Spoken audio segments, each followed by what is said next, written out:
pro day at Miami. Of course, Cam's based down there in South Florida. He was on the scene with Brian Baldinger. It was great coverage across the board yesterday by the entire NFL Network team.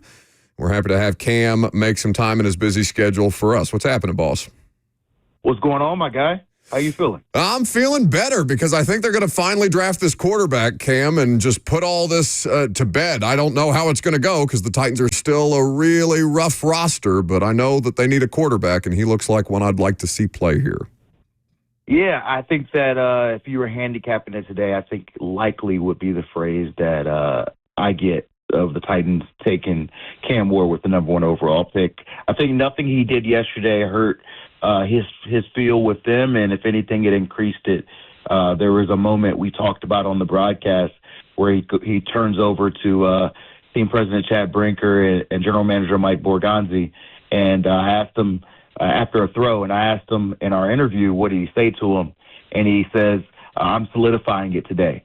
And he said it twice, and he said it loud enough that he could make sure they heard it. So he wanted to leave an impression, and from talking to the Titans brass yesterday, I certainly get the feel that they love the impression that he's left with them the last month or two. Well, and he certainly leaves an impression on everybody that he comes across, and he's had a really interesting journey to get here to likely the number 1 overall pick in the NFL draft here in less than a month from today. I think, though, Cam, that the thing that endears me the most to him, not having got a chance to get to know him yet, you're down there, so I'm sure you've had far more interactions with him and people around him at this point in time, is the fact that he has a presence that it's really compelling. And I think that leaves an impact on people that coach him, teammates that work with him, on just generally everybody that's in his sphere.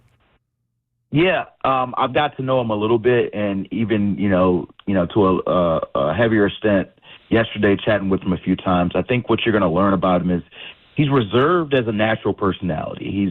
He's not naturally a loud or rambunctious guy. He's very quiet, but he has a competitive dog about him that becomes very clear anytime you're near him on the football field.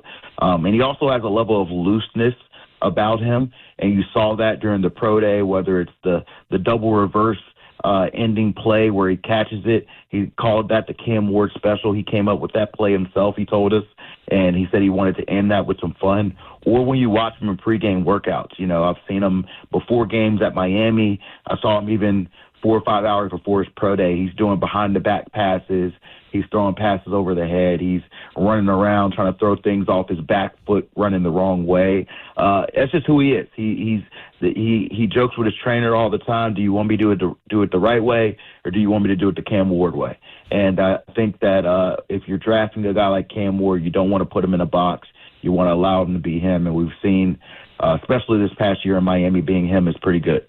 Yeah, and that's interesting because of who Brian Callahan is as a coach and the system that they obviously ran in Cincinnati, that they tried to implement here, that did not necessarily take with Will Levis. And that process with Cam Ward is going to be one worth studying. Cameron Wolfe of the NFL Network here with us on 104.5 The Zone. Cam, at the start of this pre-draft process, it's a weak quarterback class, maybe a toss-up between Cam Ward and Shedeur Sanders. There was really nowhere close to a consensus on the day the regular season ended.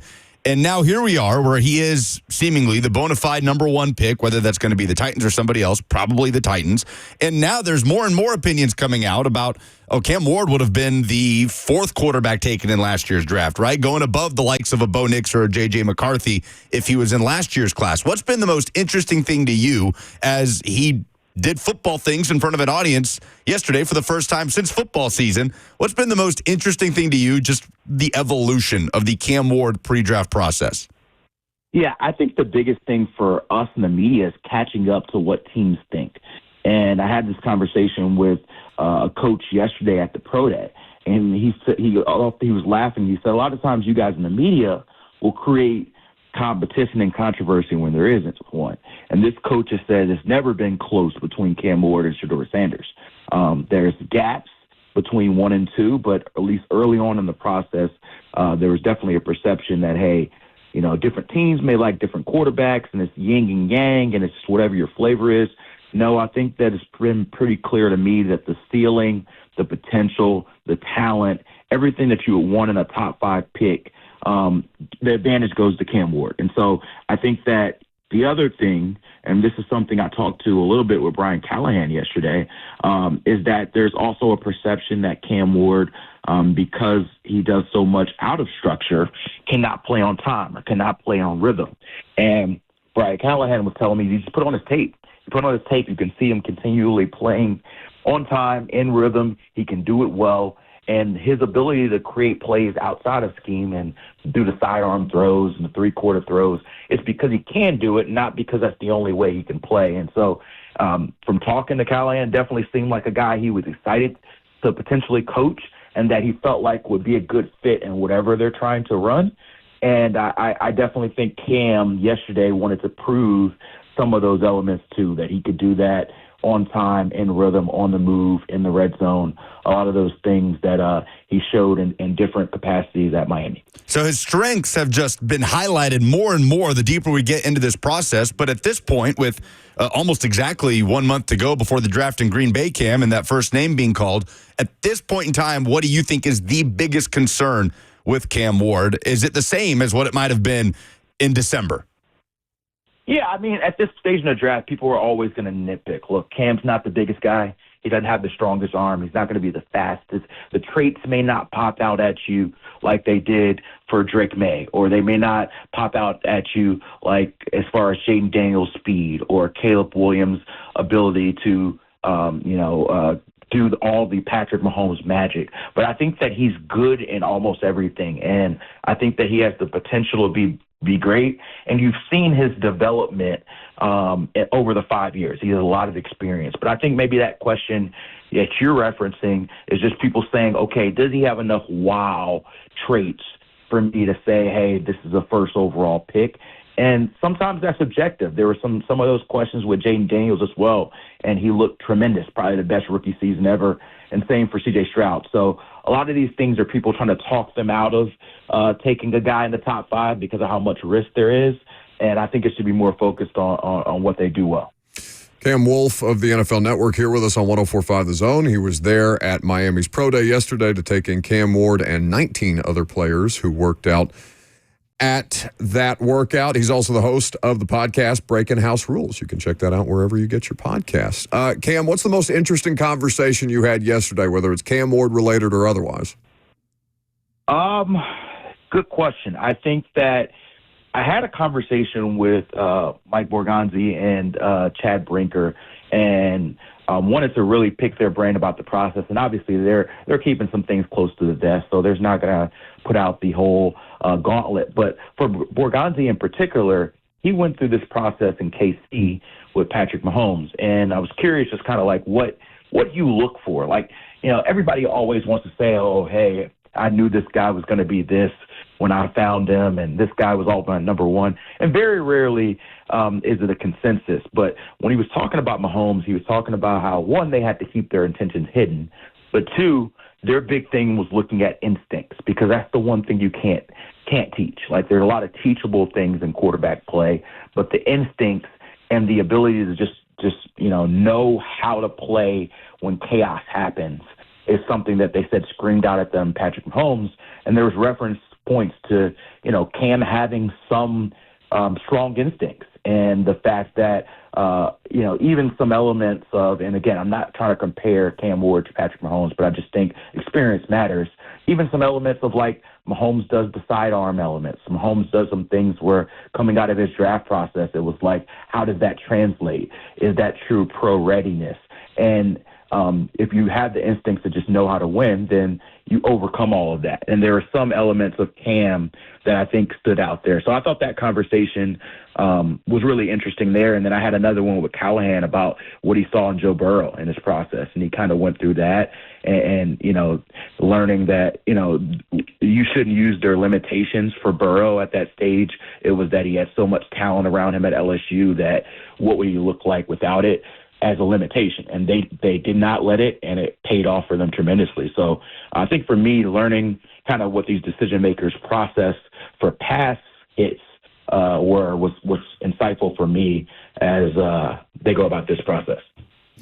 Cam Wolfe of the NFL Network breaking it down for us on 104.5 The Zone. So after having all those conversations with Titans brass, Cam, you said at the beginning of this segment that you find it likely Cam Ward will be the number one pick to the Titans. I think we're definitely all there. But if you could put it on a scale of 1 to 10, how shocked would you be if the Titans either traded down or went another direction with the number one pick? I'd probably say an 8. I don't think it's a 10 yet because they're still in their process. I do know they had dinner with Cam Ward on Sunday. From what I've been told, they plan to have him in for a private workout sometime in April. And so there's still evaluation being done at this stage, and so things can go about the process. I also know the Giants badly want a quarterback, and a quarterback they saw yesterday. And they are certainly having conversations with the Titans. They've had them. There was one caught on camera of Joe Shane talking with Mike Borgonzi for a few minutes during the wait for Cam Ward's session, and you can only guess what those conversations were. Maybe it was just dinner, but maybe it wasn't. I think you'll have teams trying to figure out, can you move them off of it, and what would it take? And I don't know if they get on the clock and there is truly a Godfather offer of 5 first-round picks. Do they love Cam Ward enough to say no to that? And so that's why it's not a for sure, but from the conversations I had, they know they need a quarterback. They know they're in a position to get a quarterback, and they really like the number one quarterback on the board. And so all of those things to me add up to the number 8 mark I gave you, the very likely. What did he order at dinner? That is a good question. I do not know what Cam Ward ordered, but I do know there was some pasta on the table, some spicy rigatoni. From what I understand. Look at that. Some investigative journalism by Cam Wolfe there.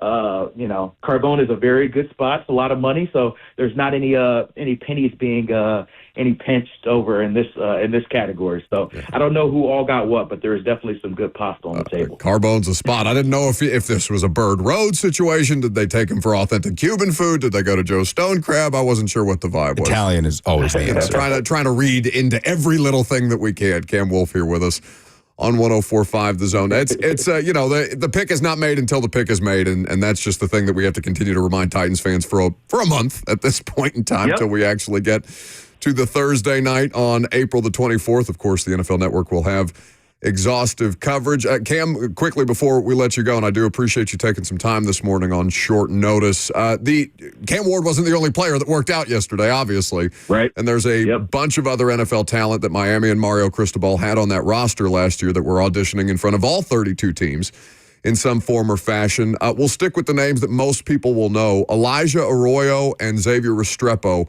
We know about the 40 time of Xavier Restrepo and the talking point that will become. What did you make of those two, though, as in their workouts? And how much do you think that Restrepo will get dinged here for that 40 time?